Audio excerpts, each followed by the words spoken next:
दोस्तों, जैसे कि आज देवशयनी एकादशी है, कहते हैं इस दिन देवशयनी एकादशी का व्रत करने से बहुत 1000 गायों के दान करने का पुण्य फल मिलता है।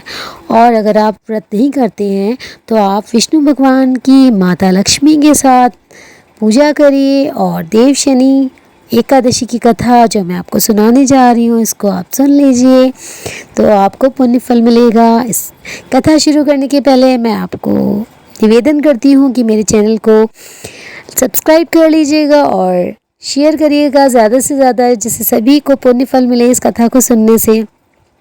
बस वीडियो को चला के सुनना ही और आपको कुछ नहीं करना है, मैं आपके लिए मेहनत करती हूँ अपनी।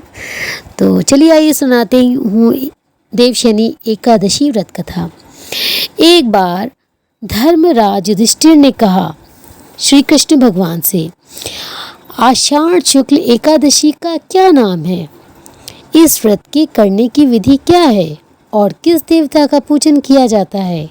तो श्री कृष्ण जी कहने लगे, हे युधिष्ठिर, जिस कथा को ब्रह्मा जी ने नारद जी से कहा था वही मैं तुमसे कहता हूँ। एक समय नारद जी ने ब्रह्मा जी से यही प्रश्न किया था। तब ब्रह्मा जी ने उत्तर दिया कि हे नारद, तुमने कलयुगी जीवों के उद्धार के लिए बहुत उत्तम प्रश्न किया है, क्योंकि देवशयनी एकादशी का व्रत सब व्रतों में उत्तम माना जाता है। इस व्रत से समस्त पाप नष्ट हो जाते हैं और जो मनुष्य इस व्रत को नहीं करते हैं उनको अगर कथा और पूजन का अवसर मिले तो भी वही पुण्य फल मिलते हैं। इस व्रत के करने से भगवान विष्णु प्रसन्न होते हैं। इस एकादशी का नाम पद्मा है।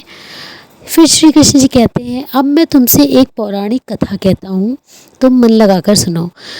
तो सुनिए, आप लोग भी मन लगाकर पूरी कथा सुनिएगा और शेयर करिएगा। सूर्यवंश में मांधाता नाम का एक चक्रवर्ती राजा हुआ जो बहुत सत्य बोलता था और बहुत प्रतापी राजा था। वह अपनी प्रजा का पुत्र की भांति पालन किया करता था। उसकी सारी प्रजा धन्य धान से भरपूर सुखी थी। उसके राज्य में कभी भी अकाल नहीं पड़ा। एक समय उस राजा के राज्य में 3 वर्ष तक वर्षा नहीं हुई और अकाल पड़ गया। प्रजा अन्न की कमी के कारण अत्यंत दुखी हुई। अन्न के न होने से राज्य में यज्ञ आदि भी बंद हो गए क्योंकि धन की कमी हो गई। एक दिन राजा प्रजा के पास गया और प्रजा ने उससे कहा, हे राजन, सारी प्रजा त्राही त्राही पुकार रही है क्योंकि समस्त विश्व की सृष्टि का कारण वर्षा ही है। वर्षा के अभाव से अकाल पड़ गया है और अकाल से प्रजा मर रही है क्योंकि उसे अन्न नहीं मिल रहा है। इसलिए हे राजन, कोई ऐसा उपाय बताइए जिससे प्रजा का कष्ट दूर हो। तो राजा मांधाता कहने लगे कि आप लोग ठीक कह रहे हैं, वर्षा से ही अन्न उत्पन्न होता है और आप लोग वर्षा न होने के कारण ही अत्यंत दुखी हैं। मैं आप लोगों के दुखों को समझता हूँ। ऐसा कहकर राजा मांधाता कुछ सेना साथ लेकर वन की तरफ चल दिए। वह अनेक ऋषियों के आश्रम में भ्रमण करते हुए अंत में ब्रह्मा जी के पुत्र अंगिरा ऋषि के आश्रम में पहुँचे। वहाँ राजा ने घोड़े से उतरकर अंगिरा ऋषि को प्रणाम किया और वहाँ पे ऋषि जी ने राजा को आशीर्वाद दिया और पूछा किस कारण से वो वहाँ आए हैं।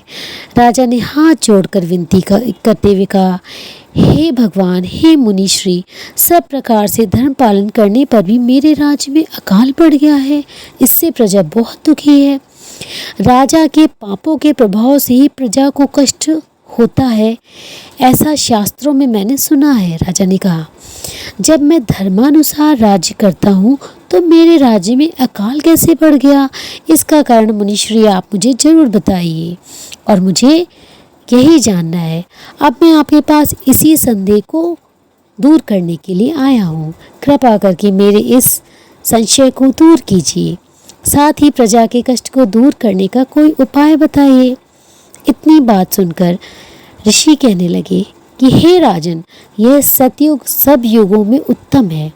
इसमें धर्म को चारों चरण सम्मिलित हैं, अर्थात इस युग में धर्म की सबसे अधिक उन्नति हुई है। लोग ब्रह्म की उपासना करते हैं और केवल ब्राह्मणों को ही वेद पढ़ने का अधिकार है। ब्राह्मण ही तपस्या करने का अधिकार रख सकते हैं, परंतु आपके राज्य में एक शूद्र तपस्या कर रहा है। इसी दोष के कारण आपके राज्य में वर्षा नहीं हो रही है। इसलिए यदि आप प्रजा का भला करना चाहते हो तो उस शूद्र का वध करवा दो। इस पर राजा कहने लगा, महाराज, मैं उस निरपराध तपस्या करने वाले शूद्र को किस तरह मार कर सकता हूँ? आप इस दोष से छूटने का कोई दूसरा उपाय मुझे बताइए। तब ऋषि कहने लगे कि हे राजन, यदि तुम अन्य उपाय जानना चाहते हो तो सुनो। आषाढ़ मास के शुक्ल पक्ष की पद्मा नाम की एकादशी का विधि पूर्वक व्रत करो। व्रत के प्रभाव से तुम्हारे राज्य में वर्षा होगी और प्रजा सुखी होगी, क्योंकि इस एकादशी का व्रत सब सिद्धियों को देने वाला है और समस्त दुखों का नाश करने वाला है। इस एकादशी का व्रत तुम प्रजा, सेवक, मंत्रियों सबसे कहो, सब करें। मुनि के इस वचन को सुनकर राजा अपने नगर को वापस आया और उसने विधि पूर्वक पद्मा एकादशी यानी देवशनि एकादशी का व्रत अपनी पूरी प्रजा के साथ किया। उस व्रत के प्रभाव से वर्षा हुई और खेत लहलहाने लगे, प्रजा को अनाज मिला और इसलिए इसी दिन से इस एकादशी यानी देवशनि एकादशी का व्रत सब लोग करने लगे, क्योंकि ये एकादशी देवशनि एकादशी जो होती है वो आपकी मनोकामना पूर्ण करने वाली होती है। इस एकादशी का व्रत करने वाले को 1000 गायों को दान करने का पुण्य फल मिलता है। ये व्रत इस लोक में भोग और परलोक में मुक्ति देने वाला है। जो व्यक्ति इस व्रत को करता है वो सीधे बैकुंठ धाम यानी हरि श्री हरि के पास जाता है। इस कथा को अगर आप पढ़ते हैं अथवा सुनते हैं तो आपके सारे पापों का नाश हो जाता है। जितने भी आपसे जाने अनजाने में पाप या गलतियाँ हुई हैं तो इस कथा को सुनने मात्र से ही आपके पापों या आपकी गलतियों का पश्चाताप हो जाता है। तो इस कहानी को, इस कथा को, देवशनि कथा को, व्रत कथा को ज़्यादा से ज़्यादा शेयर करिए अपने फ्रेंड्स में और सभी लोग घर में सुनिए, अपने फ्रेंड्स को सुनाइए, जिससे कि उनके समस्त पापों का नाश हो और आपको पुण्य फल की प्राप्ति हो। वीडियो अच्छा लगा हो तो मेरे चैनल को सब्सक्राइब ज़रूर करिएगा और बेल आइकन को प्रेस कर दीजिएगा, जिससे आपको कल का वीडियो का नोटिफिकेशन मिल जाए, क्योंकि मैं आप सभी के लिए रोज़ वीडियो बनाती हूँ। वीडियो को ज़्यादा से ज़्यादा शेयर करिएगा, लाइक करिएगा, कमेंट में ओम नमो भगवते वासुदेवाय अवश्य लिखिएगा अगर आपको विष्णु भगवान और माता लक्ष्मी पर विश्वास है, आस्था है। मिलती हूँ एक अन्य वीडियो के साथ, तब तक के लिए राधे राधे।